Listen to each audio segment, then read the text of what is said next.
Hello kids, देखिए आज से हम लोग स्टार्ट कर रहे हैं chapter number 8 of science and the name of the chapter is force and laws of motion. बहुत अच्छा चैप्टर है, समझने के लिए काफ़ी ज़्यादा मैटर है, थोड़ा पेशेंस के साथ समझिएगा।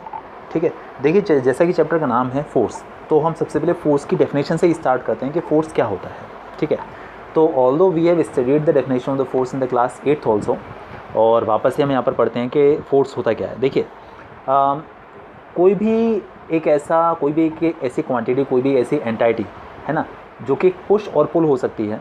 और बेसिकली ये पुश और पुल, या तो धक्का या फिर खिंचाव, पुश और पुल, जो किसी बॉडी की शेप चेंज कर सकती है, साइज़ चेंज कर सकती है। अगर बॉडी रेस्ट में है तो उसे मोशन में ला सकती है, और अगर मोशन में है तो उसे रोक सकती है। The force is that kind of the quantity जो कि उसकी डायरेक्शन ऑफ द मोशन को भी चेंज कर सकती है। तो इस सारे फैक्ट्स जो होते हैं फोर्स के अंदर आया करते हैं। तो अगर फोर्स की डेफिनेशन कभी भी आ जाती है, बस आपको ये सारे डिस्क्रिप्शन उसके अंदर दे देने हैं कि force is a push or pull. A force is a push or a pull which can stop a moving body. Push या फिर पुल जो कि किसी मूविंग बॉडी को रोक सकता है। Can move a stationary body, किसी स्टेशनरी बॉडी को मूव करा सकता है। Can change the shape and the size of the body, ये किसी बॉडी की शेप और साइज़ को चेंज कर सकता है। आप एक पेपर लीजिए, उसे टेयर कर दीजिए, फाड़ दीजिए, उसकी शेप साइज़ चेंज हो गई, है ना। आप एक पिलो कवर लीजिए, उसको जो है प्रेस करके उसकी शेप बदल दीजिए, ठीक है ना। और and this can also change the direction of the motion of the body. तो ये जो है इस काइंड का पुश और पुल फोर्स कहलाता है, जिसके अंदर ये सारी प्रॉपर्टीज़ एग्जिबिट होती हैं, ये सारी प्रॉपर्टीज़ जिसके अंदर प्रेजेंट होती हैं। ठीक है, तो देखिए अभी बात आती है कि फोर्स के इफेक्ट्स क्या क्या हैं। ठीक है, तो ये जो डेफिनेशन के अंदर हमने सारे टर्म्स पढ़े, बस यही इसके इफेक्ट्स हैं। Number 1, it can stop a moving body, it can move a stationary body, it can change the shape and the size of the body, it can change the direction of the motion of the body. ये सारे effects हैं force के, जो force कर सकता है वो सारी कंडीशंस इसके अंदर आती हैं। इसके बाद देखिए हम लोग काइंड्स ऑफ द फोर्सेस के बारे में बात करते हैं। फोर्स बेसिकली दो तरीके के होते हैं, एक होता है कॉन्टैक्ट फोर्स, एक होता है non contact force. Contact force जैसा कि नाम से पता चल रहा है, अगर किसी भी ऐसा काइंड का, कोई भी ऐसा काइंड का फोर्स जिसको अप्लाई करने के लिए आपको किसी बॉडी के साथ फिजिकली कॉन्टैक्ट करना पड़े, वो कॉन्टैक्ट फोर्स कहलाता है। और नॉन कॉन्टैक्ट फोर्स जिसमें आपको उस बॉडी के साथ फिजिकल कॉन्टैक्ट ना करना पड़े। आप एग्जांपल ले सकते हैं, जैसे ग्रेविटेशनल फोर्स है ना, अर्थ किसी बॉडी के ऊपर फोर्स लगाती है। ठीक है, सपोज टू बी कोई बॉल आपने एयर में थ्रो कर दी काफ़ी ऊपर हाइट तक, अर्थ की ग्रेविटेशनल फोर्स की वजह से वापस से लौट कर अर्थ पर आ जाती है, लेकिन अर्थ का उसके साथ कोई फिजिकल कॉन्टैक्ट नहीं था, मतलब कि दोनों के बीच में डिस्टेंस थी, तब भी अर्थ ने उसके ऊपर एक फोर्स लगाया। तो आप कह सकते हैं जो ग्रेविटेशनल फोर्स है that is also kind of the non contact force. ये नॉन कॉन्टैक्ट फोर्स का एग्जाम्पल है, मतलब कि ग्रेविटेशनल फोर्स। मैग्नेटिक फोर्स आप ले लीजिए, एक मैग्नेट और कोई, मान लीजिए कोई आयरन का ऑब्जेक्ट है, तो दोनों पास पास रखे हैं, तो जैसे आपने थोड़ा सा और क्लोज लेकर आएंगे तो मैग्नेट के फोर्स की वजह से आयरन उसके पास खींचकर उसके पास चला जाएगा, अट्रैक्ट होकर उसके पास चला जाएगा। आप देख सकते हैं कि दोनों के बीच में कोई फिजिकल कॉन्टैक्ट नहीं था, फिर भी मैग्नेट ने उसके ऊपर एक फोर्स लगा दिया, तो एक नॉन कॉन्टैक्ट फोर्स का एक एग्जांपल हो गया। अगर हम लोग एग्जांपल लेकर चलें फ्रिक्शन फोर्स का, फ्रिक्शन फोर्स आपको याद होगा, दो बॉडीज़ के बीच में लगने वाला फोर्स जिसकी वजह से एक बॉडी दूसरी बॉडी के ऊपर मूव नहीं कर पाती है ना, उसे फ्रिक्शन फोर्स कहा जाता है। तो फ्रिक्शन फोर्स के लिए दोनों बॉडीज़ का कॉन्टैक्ट में होना ज़रूरी है, so that is the kind of the contact force. तो कॉन्टैक्ट और नॉन कॉन्टैक्ट फोर्स मेरे ख्याल समझ में आ गए होंगे क्या होते हैं। ठीक है, अब देखिए थोड़ी अच्छी सी डेफिनेशन के बारे में बात करें, वो यहाँ पर दी हुई है। हाँ जी, सबसे पहले contact force, those forces, the forces which are applied on bodies by making a physical contact with them are said to be the contact forces. Example आप ले सकते हैं, force of friction, normal reaction force, tension on string। जैसे मान लीजिए आपने किसी भी स्ट्रिंग से, किसी भी रोप से किसी ऑब्जेक्ट को लटकाया हुआ है, तो उसके ऊपर एक खिंचाव आ जाता है, एक तनाव आ जाता है, एक टेंशन आ जाता है। तो जो टेंशन जो आता है वो तभी आता है जब आप बॉडी को उसके साथ हैंग करेंगे, जब उसके साथ आप उसे लटकाएंगे, मतलब दोनों के बीच में फिजिकल कॉन्टैक्ट बनाएंगे, तभी वो टेंशन आएगा, अदरवाइज़ नहीं आएगा।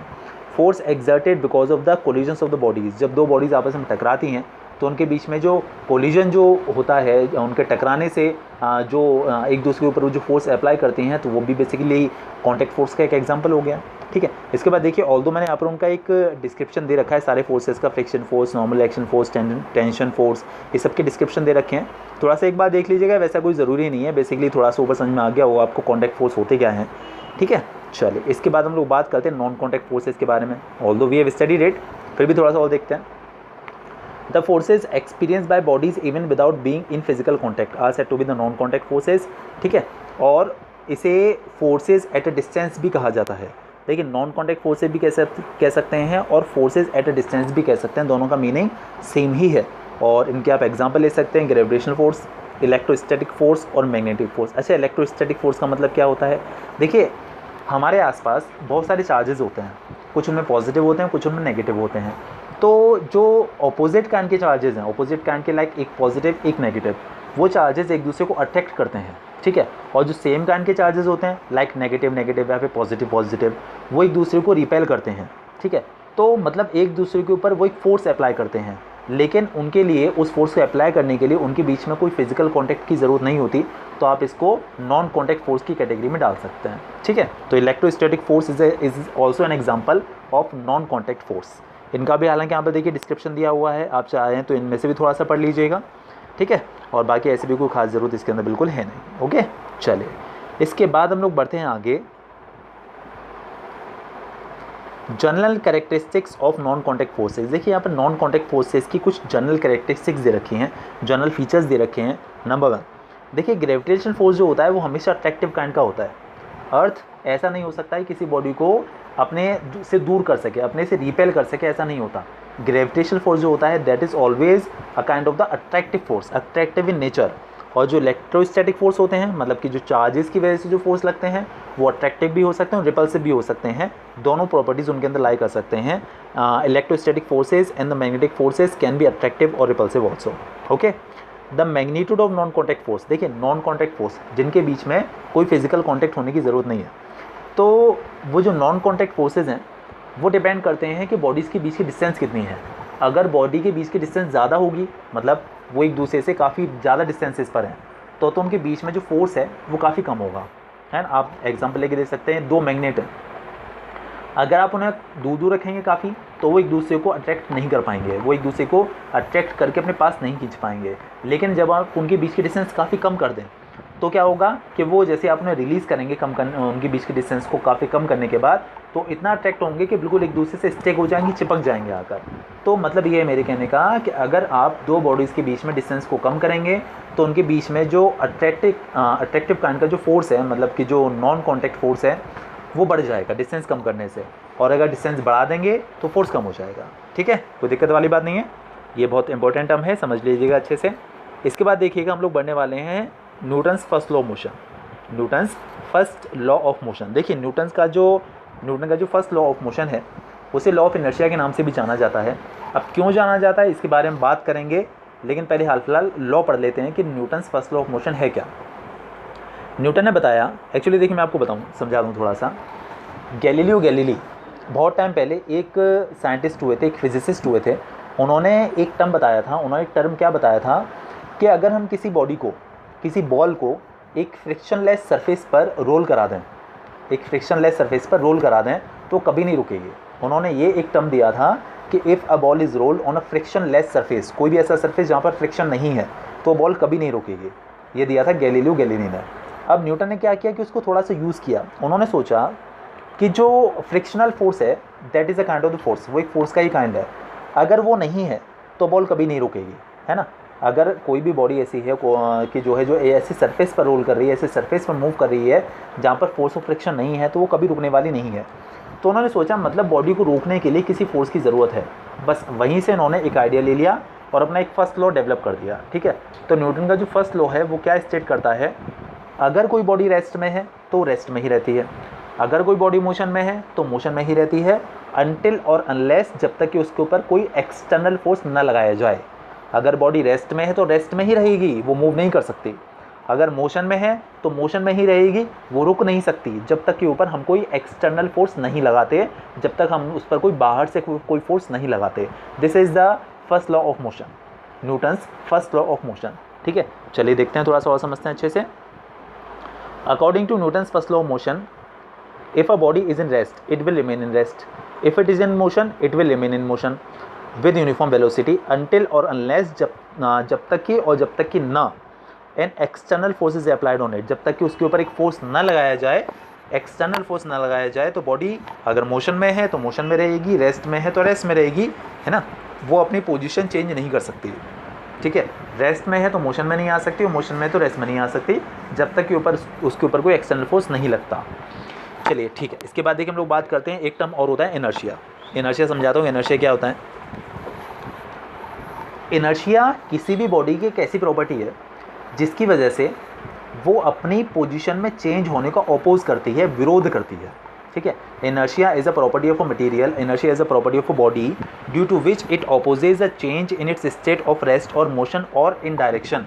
मतलब ये कहने का कि सपोज टू बी के एग्जांपल लेके चलते हैं कि आप कार में बैठे हैं, ड्राइवर काफ़ी पेसली, काफ़ी फास्टली जो है कार ड्राइव कर रहा है, और सडनली वो ब्रेक अप्लाई कर देता है, एकदम से ब्रेक लगा देता है, तो आप क्या होता है, आगे हो जाते हैं, ठीक है। बेसिकली क्या था, ऐसा क्यों हुआ है ना, ऐसे इसीलिए होता है कि कार की मोशन के अकॉर्डिंग आपकी बॉडी भी मोशन में आ चुकी है। अब क्या हुआ कि जैसे ही ड्राइवर ने ब्रेक्स लगाए तो कार तो रुक गई है ना, कार स्लो हो गई या रुक गई, लेकिन आपकी बॉडी जो है रेस्ट में मोशन में थी ना, तो मोशन में ही रहना चाहती है, वो रेस्ट में नहीं आना चाहती, तो इसीलिए आप आगे हो जाते हैं, ठीक है। सपोज टू बी कि आप बाइक पर बैठे हैं, स्कूटर पर बैठे हैं, और जो राइडर है, जो आपको मतलब जो है राइड करने वाला है बाइक या स्कूटर, तो एकदम से एक्सेलरेट कर देता है, उसको मोशन दे देता है उसे, तो आप एकदम से पीछे हो जाएंगे। कभी कभी क्या होता है, हम झटके से गिर भी जाते हैं पीछे। एक्चुअली ऐसा क्यों होता है, हम लोग बैठे हुए थे, यानी कि हम लोग रेस्ट में हैं, ठीक है। अब क्या है कि हम रेस्ट में ही रहना चाहते हैं, बट क्या है कि ड्राइवर जो राइडर है एकदम से एक्सेलरेट करता है उसको, तो जब हमारी बॉडी चाहती है कि हम रेस्ट में ही रहें, और जो बाइक है वो स्पीड में आ चुकी है, वो मोशन में आ चुकी है, तो हमारी बॉडी क्या होता है, उसका अपोज करती है, विरोध करती है ना। इस वजह से पीछे की साइड गिर जाते हैं या पीछे की साइड हो जाते हैं, ठीक है। एक और एग्जांपल लेते हैं। अगेन सपोज टू बी कि you are travelling in a car, आप कार में ट्रैवल कर रहे हैं, आप बिल्कुल ड्राइवर के साथ बैठे हुए हैं, ड्राइवर एकदम से शार्प राइट टर्न ले लेता है, तो अब क्या होगा, एकदम से बिल्कुल खिड़की से चिपक जाएंगे, बिल्कुल ऐसा लगेगा कि आप मतलब बिल्कुल साइड में हो जाएंगे, ऐसा लगेगा बिल्कुल खिड़की खुल के ना निकल जाए बाहर, ऐसी कंडीशन आ सकती है, ठीक है ना। तो ये केस तब आता है जब हम एकदम से सडनली डायरेक्शन चेंज करते हैं और हमारी बॉडी डायरेक्शन में चेंज होने का अपोज करती है। तो ये बेसिकली जो प्रॉपर्टी है बॉडी की, हर एक बॉडी के अंदर ये प्रॉपर्टी प्रेजेंट होती है, और इसको ही इनर्शिया के नाम से जाना जाता है, ठीक है। तो इसीलिए ये डेफिनेशन इनर्शिया की, the inertia is the property of a body due to which it opposes the change in its state of rest और मोशन और डायरेक्शन। रेस्ट में है तो रेस्ट में चेंज होने को अपोज करती है, मतलब मोशन में नहीं आना चाहती। मोशन में है तो मोशन में चेंज होने को अपोज करती है, मतलब रेस्ट में नहीं आना चाहती। और एक पर्टिकुलर डायरेक्शन में ट्रैवल कर रही है तो अपनी डायरेक्शन में भी चेंज होने को अपोज करती है, जो बॉडी होती है। ये जो प्रॉपर्टी होती है वो इनर्शिया कहलाती है। इनर्शिया देखिए बेसिकली 3 तरीके का होता है। एक होता है इनर्शिया ऑफ रेस्ट, एक होता है इनर्शिया ऑफ मोशन, एक होता है इनर्शिया ऑफ डायरेक्शन। बट आपके सिलेबस में इनर्शिया ऑफ डायरेक्शन नहीं है, तो आप सिर्फ इनर्शिया ऑफ मोशन और इनर्शिया ऑफ डायरेक्शन के बारे में पढ़िएगा। अच्छा, अब देखिए मैं क्या बताना चाह रहा था। इनर्शिया कौन सी प्रॉपर्टी है बॉडी की, जिसकी वजह से वो रेस्ट में है तो रेस्ट में ही रहना चाहती है, मोशन में है तो मोशन में रहना चाहती है। और न्यूटन का फर्स्ट लॉ क्या स्टेट करता है, न्यूटन का जो फर्स्ट लॉ है वो भी यही स्टेट करता है, अगर बॉडी रेस्ट में है तो रेस्ट में ही रहेगी, और मोशन में है तो मोशन में ही रहेगी, जब तक कि उसके ऊपर कोई एक्सटर्नल फोर्स ना लगाया जाए।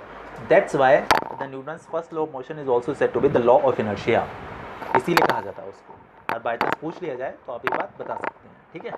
चलिए देखिए लिखा भी हुआ है, Newton's first law of motion is also said to be the law of inertia, is also called law of inertia, ठीक है। चलिए इसके बाद देखिए एक टर्म और समझिएगा, मास और इनर्शिया का रिलेशन। देखिए मास और इनर्शिया का रिलेशन मैं आपको एक एग्जांपल लेके बताता हूँ। आप एक साइकिल को आसानी से पुश कर सकते हैं, मूव करा सकते हैं, है ना, आसानी से उसको स्टैंड पर खड़ा कर सकते हैं, आसानी को स्टैंड पर से हटाकर मूव करा सकते हैं, है ना। अगर आप बाइक को करेंगे तो आपको थोड़ी सी प्रॉब्लम होगी। आप अगर कार को करेंगे, स्टेशनरी कार है, आप उसे पुश करके मूव कराएंगे तो आपको थोड़ी सी ज़्यादा प्रॉब्लम होगी। और कोई और बड़ा व्हीकल हुआ, सपोज टू बी कि बस हुई, ट्रक हुआ, तो आप उसे मूव करा ही नहीं सकते अगर वो रुका हुआ है तो, अगर वो खड़ा हुआ है तो, है ना। एक्चुअली ऐसा क्यों है, अगर कोई बॉडी रेस्ट में है तो रेस्ट में ही रहना चाहती है, बात आपको समझ में आ गई, इनर्शिया की वजह से। तो ट्रक को मूव कराना मुश्किल है, साइकिल को मूव कराना बड़ा आसान है। एक्चुअली क्या है कि ट्रक का इनर्शिया ज़्यादा है, ट्रक के अंदर वो प्रॉपर्टी ज़्यादा है जिसकी वजह से वो रेस्ट में है तो रेस्ट में ही रहना चाहता है, वो वाली प्रॉपर्टी उसके अंदर ज़्यादा है, तो इसी वजह से ट्रक को मूव कराना उतना आसान नहीं होता, ठीक है। यानी मैं ये कहना चाहता था कि ट्रक का मास ज़्यादा है तो उसका इनर्शिया ज़्यादा है, और साइकिल का मास कम है तो उसका इनर्शिया कम है। तो एक सीधा सीधा रिलेशन हो गया कि more the mass more the inertia, less the mass less the inertia. अगर मास ज़्यादा होगा तो इनर्शिया ज़्यादा होगा, और अगर मास कम होगा तो इनर्शिया कम होगा। एक और मैं आपको एग्जांपल देता हूँ इसी इनर्शिया से रिलेटेड।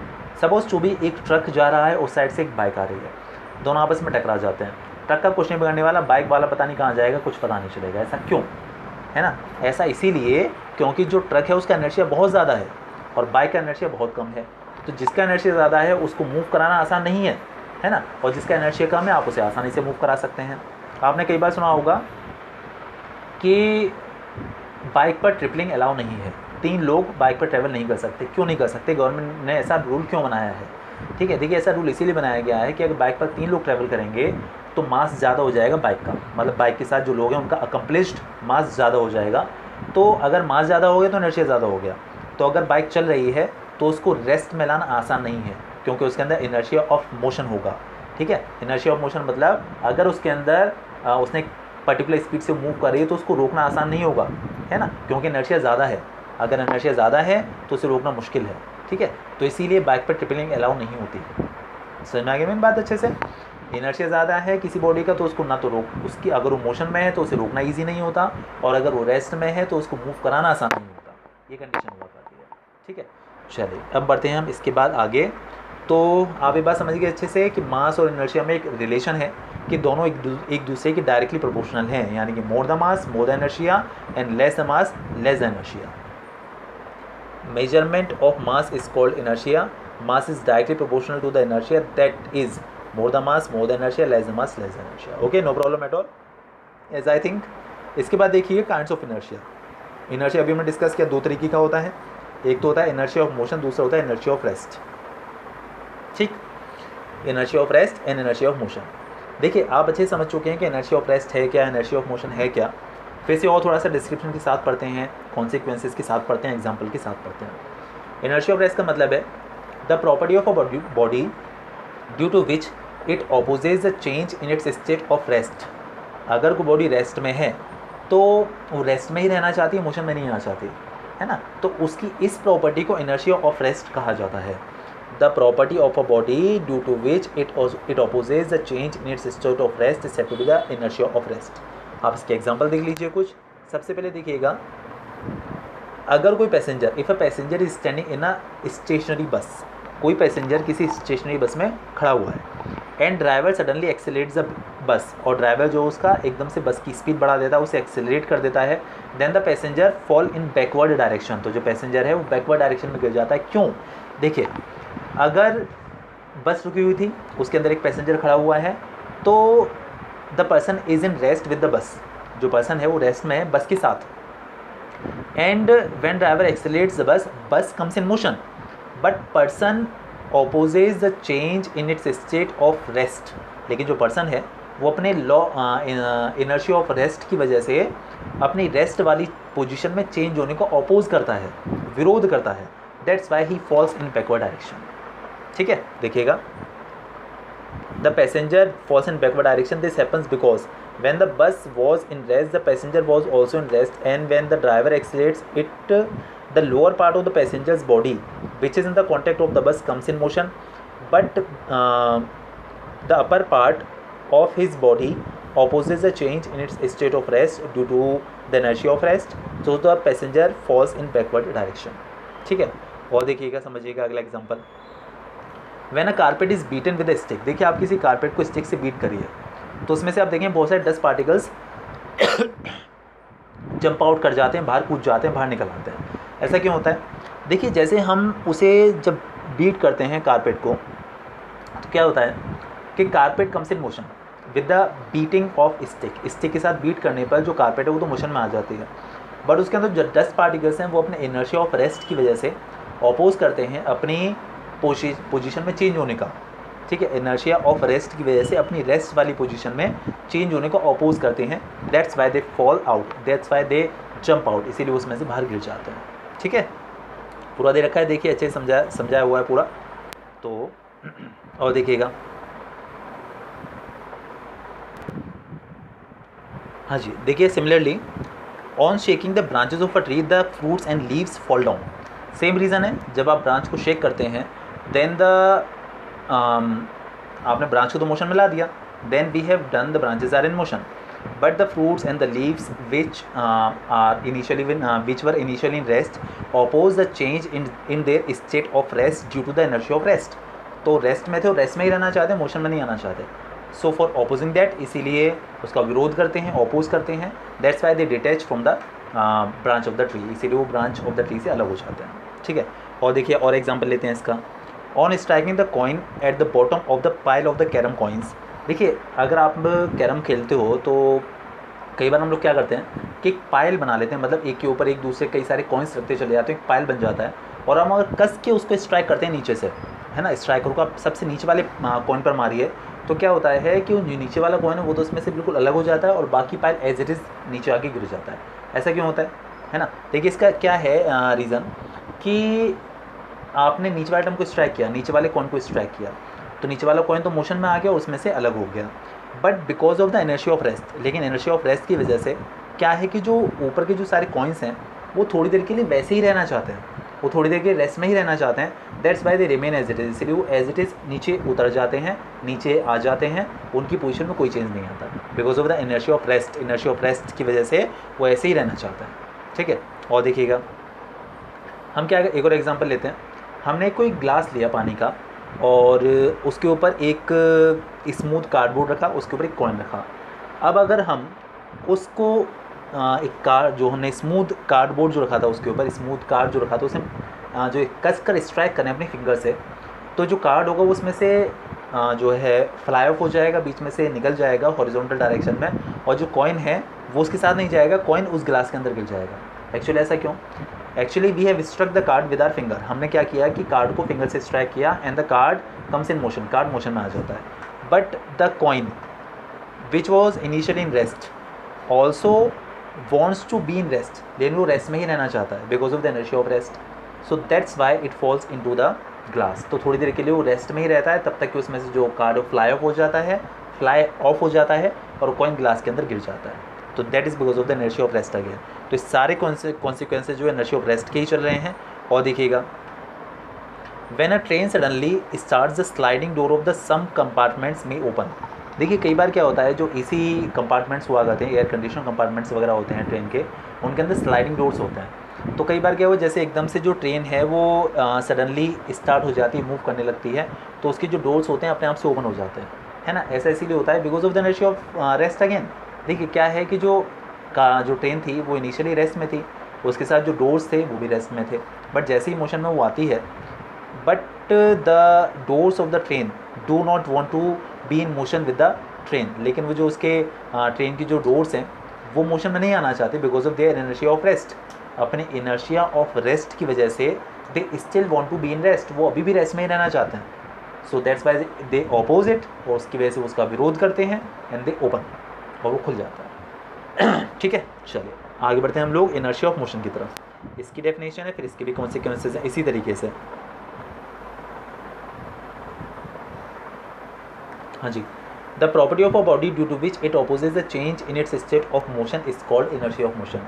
किसी भी बॉडी की वो प्रॉपर्टी जिसकी वजह से वो अपने मोशन की जो स्टेट है, मतलब मोशन में तो मोशन में रहना चाहती है, मोशन की जो स्टेट है उसमें चेंज होने को अपोज करती है, उसे इनर्शिया ऑफ मोशन कहा जाता है। ठीक है, मोशन की स्टेट में चेंज होने को अपोज करती है। आप इसका एग्जांपल लीजिए, देखिए सपोज टू बी कि आपने कई बार देखा होगा, कई बार नोटिस भी किया होगा, अगर कोई पर्सन किसी मूविंग कार, मूविंग व्हीकल में से उतर जाता है तो एकदम से गिर जाता है। क्यों गिर जाता है? ये क्या है कि when the passenger was travelling in that moving vehicle, वो उस मूविंग व्हीकल में जब ट्रैवल कर रहा था, then his body was in motion, तो उसकी बॉडी मोशन में थी। He suddenly jumps off it, उसमें से एकदम से कूदता है, so his body all at once comes in rest, तो उसकी जो बॉडी है all of a sudden rest में आ जाती है, and due to the inertia of the motion it still wants to remain in motion. लेकिन जो इनर्शिया ऑफ मोशन है वो स्टेट करता है, वो स्टेटमेंट देता है कि उसकी बॉडी अभी भी मोशन में ही रहना चाहती है, दैट्स वाई ही फॉल्स, इसीलिए वो गिर जाता है, इसीलिए कंडीशन आया करती है। ठीक है, now see if a person is standing in a moving bus, if a person is standing in a moving bus and driver suddenly applies the brakes, then the person falls in forward direction. I am again saying, if a person is standing in a moving bus and the driver suddenly applies the brakes, then the person fall in forward direction, तो आगे गिर जाता है। ऐसा क्यों होता है कि देखिए जो पर्सन है वो मूविंग बस के साथ खड़ा हुआ है, so the body of the person is in motion with the bus and if driver suddenly applies the brakes, then the lower part of the body of the person comes in rest, but the upper part, लेकिन जो उसकी body का जो upper part है that still wants to be in motion, वो अभी भी motion में ही रहना चाहता है because of the property of the law of because of the property of the inertia of motion, inertia of motion की वजह से वो अभी भी मोशन में ही रहना चाहता है, that's why he falls in forward direction, इसीलिए कंडीशन आती है। ठीक है, चलिए और देखिएगा इसके कॉन्सिक्वेंसेज।